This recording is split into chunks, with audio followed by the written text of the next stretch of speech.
Yo, what's going on? It's Sawk here, and today I'm bringing you guys my IBA Week 2 Team Builder game against It's D Willie and his Brisbane Scythers. I'm sorry if I sound a little different. I am feeling a little bit sick at the moment, and I don't know when I will be better. Hopefully, it's not that bad for this week in IBA and PCL. But anyway, I digress. If you guys do not want to watch the Team Builder and want to skip right to the game, the timestamp will be shown on the right side of the screen here. The rest of you guys, let's get right into this team builder. So his team does consist of Magirno with no Z-moves, Tornadus Therian, Garchomp, Jolteon, Araquanid, Mega Absol, Mismagius, Gastrodon, Nihilego, Whimsicott, and Typhlosion, with Garchomp and Mismagius being his Z Crystal holders. So going up against this team, this is a very, very scary team. It has a lot of offensive threats that really deal with my offensive threats well. His few pivots, be it few and far between, such as Tornadus, bulky Chomp, Gastrodon, bulky Whimsicott, still take on everything I have very well. Even in the Saltwest Magirna can be very, very bad for me. So this is the team I decided I want to prep with. So I do have Mega Scizor or MGM making their season debut here with Technician, Swords Dance, Bullet Punch, Bug Bite, and Hidden Power Ice. This Hidden Power Ice is to do more damage at Garchomp, as a base Hidden Power Ice will do as much as a +2 Bullet Punch if he is defensive as usual. So the plan with this is just kind of Swords Dance up and start running through his team. It can win late game. However, there's a couple other mons that I want to save for late game that can do well as well. Next up here, we do have Marta, the Meloetta, with the Guava Berry this week, Skill Swap, Energy Ball, Thunderbolt, and Psyshock. Skill Swap translates abilities, so I will take whatever ability as on the other side, and they will get my Serene Grace ability. So the plan with this is to Skill Swap Magirna's Soul Heart to make sure that it cannot Soul Heart boost up on me. So it is very, very important that I keep Meloetta around for the Magirna, because Magirna should come every game. It doesn't matter if it has a bad matchup, it can still just win. It forces so much prep, and it's stupid broken. Like, honestly, Magirna is possibly the most broken mon that's regularly allowed. And if you don't think it's broken, you haven't seen my luck against it. Anyway, I digress. But yeah, Skill Swap, Energy Ball, Thunderbolt, and Psyshock. Good coverage moves against all of his team. Hits most of his team for super effective damage, bar the Magirna, which I realized as I was playing. I'm like, wait, I don't have anything to hit the Magirna with Skill Swap, so I'll just have to swap out into something else. Next up here, we do have the lead for this week. We do have Mona Lisa, the Salazzle, Corrosion of course, with Sludge Wave, Hidden Power Ice, Nasty Plot, and Knockoff. Now, Nasty Plot and Knockoff is really nice this week. I can lead with this Nasty Plot off once if I need to and just attack what's in front of me. I can knock off an item. I can Hidden Power Ice something such as Tornadus, Garchomp. I can also Hidden Power Ice like the Gastrodon, the Whimsicott, although that thing is dropping to a Sludge Wave. Sorry. But yeah, that is our Mona Lisa. Just going to set up right away, hopefully, and just start breaking for something in the back. Next up here, we have Wakanberry Starmie with Recover, Scald, Psyshock, and Grass Knot. Now, this Wakanberry is strictly for the Nihilego. This is probably my best Nihilego check I can think of. So Psyshock will hit on the physical side of Nihilego and obliterate that thing. I can take any move it wants to go for, so like a Sludge Wave, I can take that very safely. A Power Gem, I can take that safely. A Thunderbolt, go ahead, I have Wakanberry, it's fine. And Nihilego kind of dents the rest of my team with like Hidden Power Fire, Dual Stab. The only thing it really doesn't hit is Como, and I need Como for something else this week. Speaking of Como, Osmandius here. Rock EMZ this week. Rock Slide, Iron Head, Earthquake, and Dragon Dance. This set can flat win when I get to +1. Rock Slide, Earthquake, and Iron Head may not have any stab on there. However, it hits all of his team for super effective damage, except the Garchomp. However, I already have enough checks for the Garchomp as well, so I am fine with this. Earthquake for the Magirna, Rock Slide for the Tornadus T, Earthquake for the Jolteon, Rock Slide for the Araquanid, Earthquake for the Mega Absol. I can run Rock Slide for the Mismagius, although I don't think it comes. Gastrodon shouldn't come. I can Earthquake that, though. Nihilego, I can just Earthquake that. That thing's gone for 2 years. Iron Head on the Whimsicott, and Earthquake for the Typhlosion. So yeah, that is Osmandius this week. Really just runs through this team, and I'm really hoping it can put in a good amount of work and hopefully get me another W to start out this season. Next up here, we do have Tyler with the Babiri Berry, Soft Boiled, Moonblast, Stealth Rock, and Thunder Wave. just kind of a basic clef set this week. I wanted it to be here and unaware in case something does start boosting up, like an SD Garchomp with like Iron Head. I can take the Berry and I can Moonblast that. Or like Mega Absol. It can't. Mega Absol actually has no stab in order to hit Clefable other than Iron Tail. So this is literally a perfect wall to Mega Absol if it comes.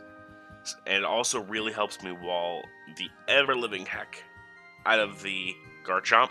It also helps me check the Araquanid to a certain extent. I can Thunder Wave all three of those things. Well, not Thunder Wave. I can't Thunder Wave the Mega Absol. That bounced back to me. That'd be a dumb play. But yeah, this is Clefable. And I'm hoping Tyler the Clefable can put in a little bit of work like he did last week. But with that, I'm out. I'll see you guys in the battle in about 2 seconds. And we're back for our IBA game against D, aka Willie. As you guys can see, he did bring that Jolteon, the Tornadus, the Garchomp, the Magearna, the Araquanid, and the Mega Absol. So, let's just get right into it. Have fun, Willie. I hope the game isn't haxy. I hate hax games, as you guys saw last week in the IBA. They're just not fun. So yeah, here we're going to be challenged by Pokemon Trainer D. It may be his last challenge from how bad I may beat him. It may not be. We will find out. He's going to lead off with his Jolteon here, as I did decide to lead off with my Salazzle. Like I said, the Team Builder, it is my lead of choice, and it will click Sludge Wave, Knockoff, Hidden Power, Nasty Spot, whatever I want to do. He is going to go for the Volt Switch here. Now, Jolteon is naturally faster than it. However, it does lead me to leave with the Volt Switch that he might be a choice item of sorts, so I'm not sure on it. He does not reveal Life Orb or it does not appear to be Expert Belt damage. It's not Specs damage, so I'm going to guess it's something like Scarf, maybe. I don't know. We'll see. I do click Sludge Wave, though, as a Tornadus Therian does come on in. It does a decent amount of damage, as I am going to pull a swap right out of there. I am not letting Salazzle take any damage, as Clefable will come on in, and he's going to go for his Hidden Power, which is Ground. He does have Hidden Power Ground for the Salazzle, which is really great prep on his part, as Clefable will take that fairly easily and stay in and just Thunder Wave it. Now, the reason I clicked Thunder Wave here is because I wanted to slow this Tornadus down, because if it gets Thunder Waved, Como-O can come on in, it can be faster than this, I can click Rocky MZ, I can nuke this thing to the next month, and it opens the door up for my Como-O very, very largely once Tornadus goes down. However, he does click U-turn on this turn, so he is going to go back to Willie here, and he is going to go into his Rosie, which is his Magearna. So Magearna will now get Thunder Waved, and that is absolutely fantastic. I'd rather have it be Thunder Waved than anything else besides Frozen, maybe. However, it makes it so much better because he cannot get rid of Thunder Wave from no natural cure. I am going to pull swap into my Meloetta here, as we did say in the Team Builder. This is my dedicated swap into this, as he's going to click Flash Cannon. And this depends on what kind of damage it is. That does a lot of damage, but it's a crit. So, looking at calcs, it's not max special attack. However, it could be modest. Not max special attack. I am going to just skill swap here. I want it Soul Heart. I want it now. He takes my Serene Grace, which is absolutely fine. That Flash Cannon will hit. And because he has Serene Grace, of course he gets Spinef Drop. Because reasons. However, I'm just going to click Thunderbolt here, as I'm going to just start clicking Thunderbolt and trying to get damage off. If I die, oh well. He does get paralyzed once, which is a little bit of justice for the crit, as I do click Thunderbolt again. It does a little bit more chip damage, as he's paralyzed again, which is very unfortunate. And I am just going to let Marta die here. I need damage, and I need it now. Magearna Weakened is so good for my team late game, as Magearna is paralyzed for a third time in a row, as it is not a good day for this Magearna. I am going to Thunderbolt again, as he is finally going to break through and click Dazzling Memes, as Marta, the Meloetta, will go down. However, because he does not have Soul Heart anymore, this is not as much of a threat. I am going to go into my Salazzle here, knowing that he's going to want to fear the Fire Blast. I know he's going to switch out, so I'm going to click Sludge Wave here, because this is his only Steel type and his only Poison Resist. He's going to go out to Parker, which is his Araquanid. Actually, no, I click Knockoff here, sorry. Yeah, I do click Knockoff here, as it does a decent chip, but it knocks off a Choice Band. Now, Choice Banded Liquidation was a little bit of a problem, so I'm glad I knocked that off right away. I do click Sludge Wave here just to get damage off, maybe get a Poison off on it, as he does click Liquidation, as that Liquidation will bop my Mona Lisa, aka my Lizard, Salazzle.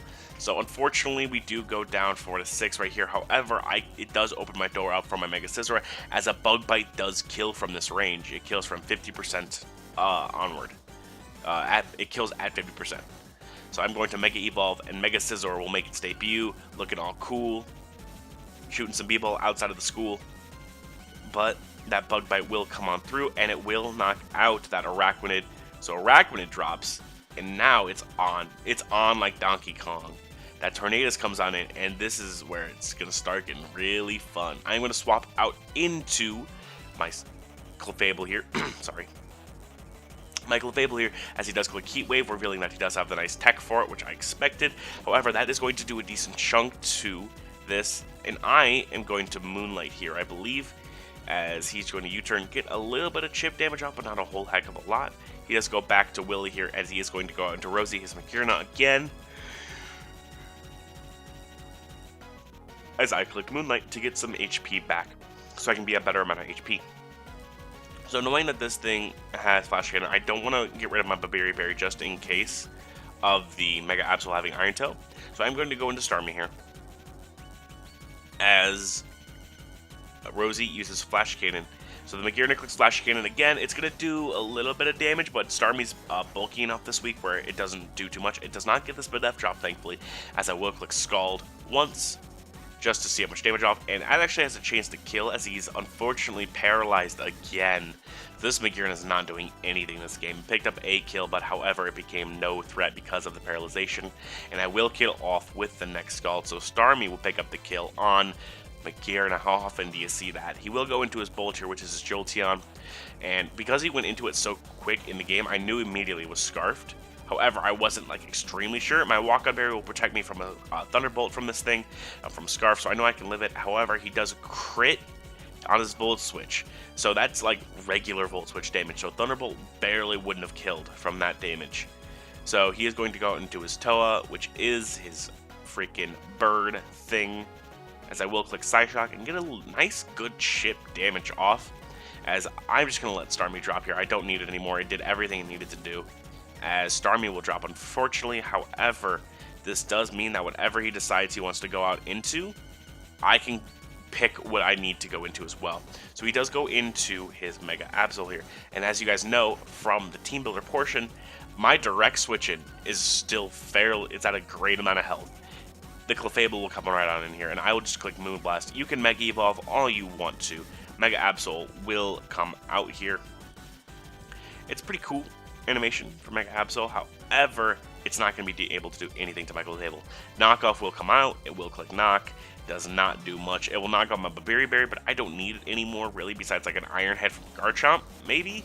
But that thing's still going to hit a lot with Earthquake, as that Berry will knock, but I will trade my Berry for a dead Mega Absol any day of the month.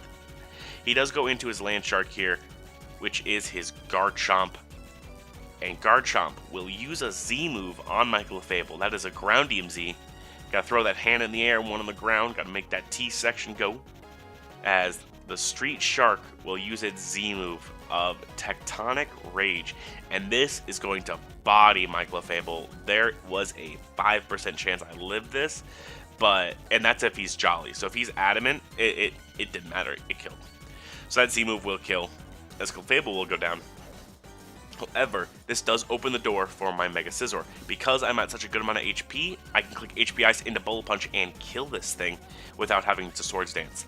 So he does click Fire Fang, as hopefully it does not burn me. It does not. I will click Hidden Power Ice, and I will get a good amount of damage off on this Land Shark. It does a great amount of damage. This Bullet Punch will knock this thing out from here, as boom, Bullet Punch will knock out the Garchomp. So Mega Scizor picking up the kill on Garchomp, as we see that Shark faint. And now Toa comes on out, which is perfect. I need as much chip damage on this thing as I can, so I'm just going to click Bullet Punch here, get some nice damage off, as he hopefully hits Heat Wave here, as he does. He does click Heat Wave and he hits. So that is Mega Scizor going down. However, Como is left, and Como can come in. I can click Dragon Dance once, and I can hopefully win if it's not Scarf or specs Hidden Power Ice. He does click Icy Wind, which is great prep on his part, making sure I don't get the speed from Dragon Dance. However, I will get that +1 speed. Not +1 speed, but I will get that +1 attack. So this means I don't even have to risk running. I don't even have to use the Z move on Tornadus to kill. I can just click Rock Slide here because I am +1. He will click Icy Wind, however, I will avoid, and this is huge, as Rock Slide will come on out. It will kill the bird, the Tornadus, as that drops. Now it's a 1v1, Jolteon versus Como. If this thing is specs HP Ice, it's over. HP Ice has a chance to kill. However, we're going to see right here, he clicks a Thunderbolt. He doesn't have HP Ice. That Thunderbolt will not do nearly enough. It doesn't paralyze me. Como will use Earthquake, and that will be your game. Jolteon drops, as we see Jolteon drop in there, and Como will pick up the dub. We have defeated Willy, and that is your ball game. Your Minnesota Twineedles start out the IBA 2-0 +2 after two very haxy, very close battles. I want to say good game to Willy. Thank you for putting up with my whack time schedule. We were able to get a game in really, really quickly. However, because of my work schedule, it's hard for me to fit battles in when I can. It also helps that I have to schedule with two Aussies, and they're both in my division, so I have to play Willy again, and I have to play Bird again. So scheduling is a nightmare in this league. But anyway, I digress. That is going to be it for me today, guys. Be sure to go check out Willy. He is such a cool person. Check him out in the description below. With that, I'm out on it here today, guys. Peace out, Scouts.